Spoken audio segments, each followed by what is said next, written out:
You want to see a wheelie? No! I'm just kidding. Damn!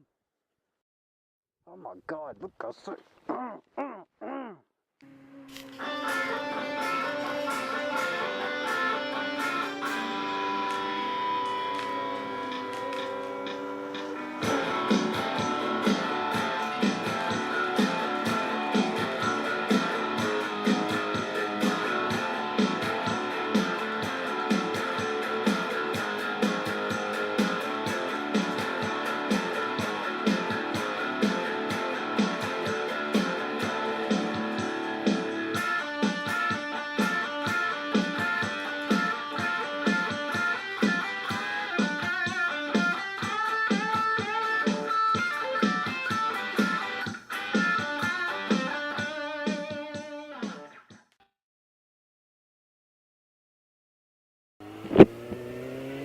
What's up, everybody? Motorcycle Mouse. Today we're going to talk a little bit about leadership and a little bit about marriage.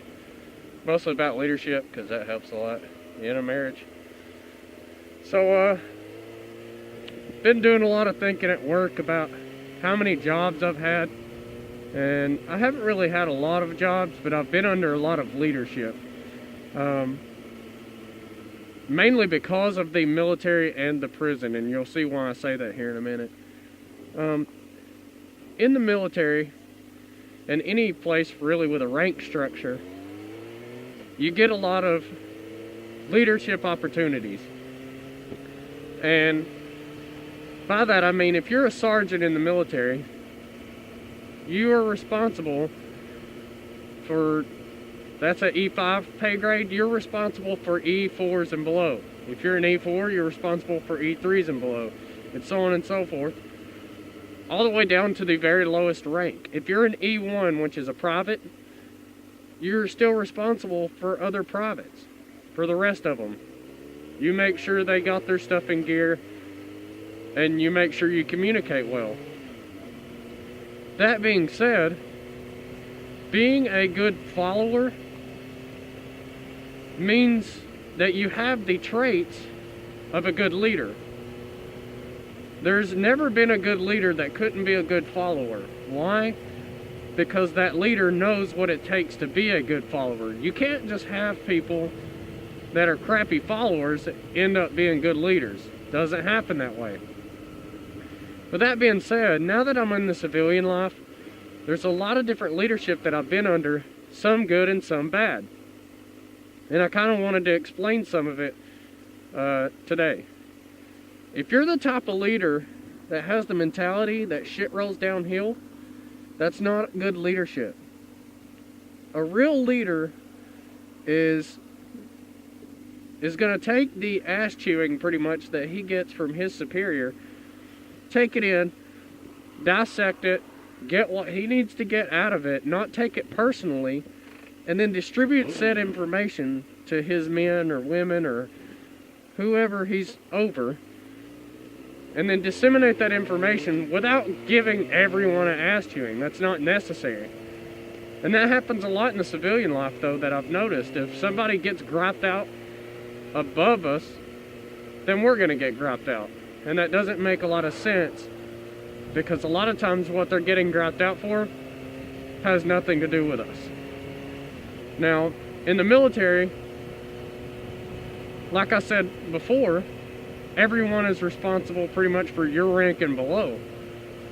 And there's not a lot of that in the civilian life. Now, there's a few people, a few types of personalities that I've noticed that are poison. And what I mean by that is, you let this type of person get hired on at a job, and they poison the morale. Now, this gets weeded out in the military, but it's very prevalent in the civilian life, and I can't stand it, and we've talked about it a little bit before. In the civilian world, you have people constantly just, I hate this job. They make us work too many hours, standing on my feet all day. I hate her, I hate this, and I hate that. Well, that type of personality is poison. It's horrible for morale, and what it ends up doing is teaching everyone to see the glass as half empty. In the military, this type of person is weeded out. If you have the can't-do attitude, you're not going to be a good team member. You're not going to support all your team members to the ability that they need to be supported to the level that they need to be supported to, and you're going to do nothing but bring down morale. And then you're going to be weeded out because you're a Blue Falcon. And so what ends up happening is, in the civilian world, somebody has a lot of zeal for a job, they get hired. And then they turn into that person. Why? Because they just left the job that they liked when they first got into it. And it's kind of like marriage, and this is where the marriage thing comes in, you know? When you first start a job, they're excited. They're extremely excited to get that job. And where I work now, I got a good job and I got good leadership right now. And this job, people will come into it extremely excited because it's decent money. And a few weeks into it, they start listening to those people, and then they become that person. So it's kind of like marriage. And I was explaining this to a guy last night, you know, that not to take all that in, because he started talking like that here lately, and he didn't used to do that. But when you first get married, you're like, that's my best friend. I get to spend the rest of my life with my best friend. Then what happens? You know, she farts in the bed, or you notice she eats too loud, or whatever your little quirks that you can't stand may be.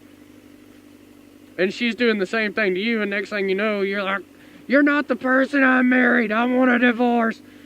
And next thing you know, you're that guy that's had like 5 divorces, but this one's the one. This one's your true love.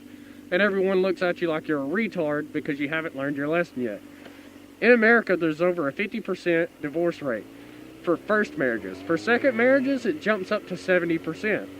So why the 20% increase on second marriages? You would think the person that got married the first time and it failed would have learned his lesson, his or her lesson, the second time.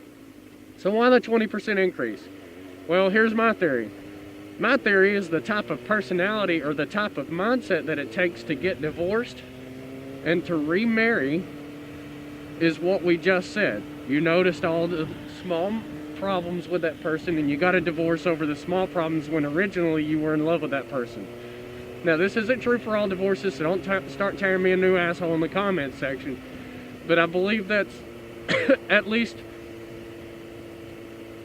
30% of people learn the lesson, because it's only a 70% divorce rate. So 30% of people say, oh, you know what? That was, I see my mistake. I see what I did in my last marriage. I'm not going to do that again. But there's people out there that's been divorced like 3 and 4 times. And that's why. They start at first they're in love with the person, and then they nitpick all the little stuff the person does, and meanwhile that person's doing it to them because they're tired of getting bashed all the time. So what do? They go on the defense. They start firing back. Next thing you know, you're hating each other, you're in divorce court, splitting up all your crap.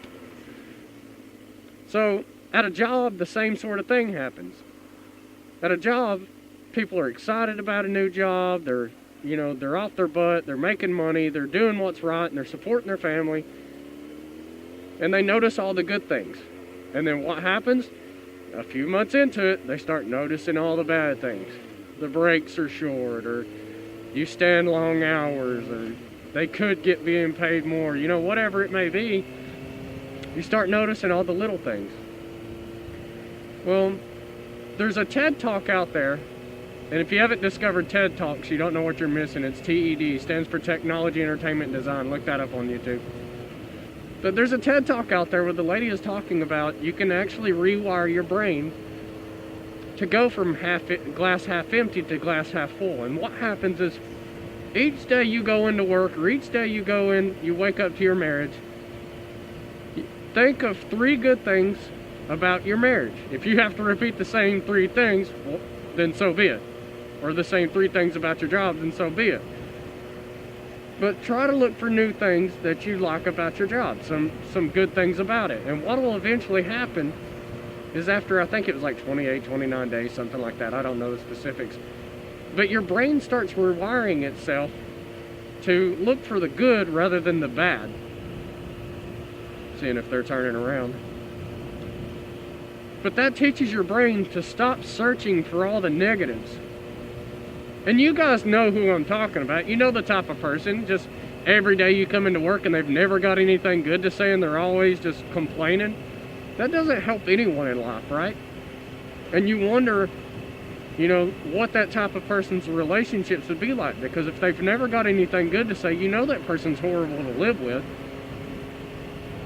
But in the military, that's weeded out, and I'm not used to that. And so it bothers the shit out of me in the civilian life, but most people ignore it. Most people don't even notice it because there's so many people with that type of personality, because they've had people do it to them. Just come in and complain every day, and then that's how you start a conversation nowadays. You just start complaining to somebody. I literally have people walk up to me telling me how much they hate the job. I'm like, I'm here too. It doesn't suck that bad. Yeah, every job has its downfalls, but if you start focusing on those downfalls, you're going to leave a job that's a good job, or you're going to leave a marriage that's a good marriage, and next thing you know, you're looking for a job like you just left. So anyway, that being said, there's my 2 cents on leadership and on marriage. With the leadership, the biggest thing is weeding that type of mentality out and not being a shit rolls downhill type leader, because then all you do is teach everyone that their type of leadership, then all you do is teach everyone that if you get bashed, you're going to bash them. That's not how leadership works. I'm picking up a car tonight, picking up my parents' car, because yeah, it was really cold. It was so cold this morning that on the way home from my job, I got a free cruise control because the throttle hand stuck, and when I let go, the bike didn't slow down. And so I had to, like, when I turned it back forward, it made like a noise.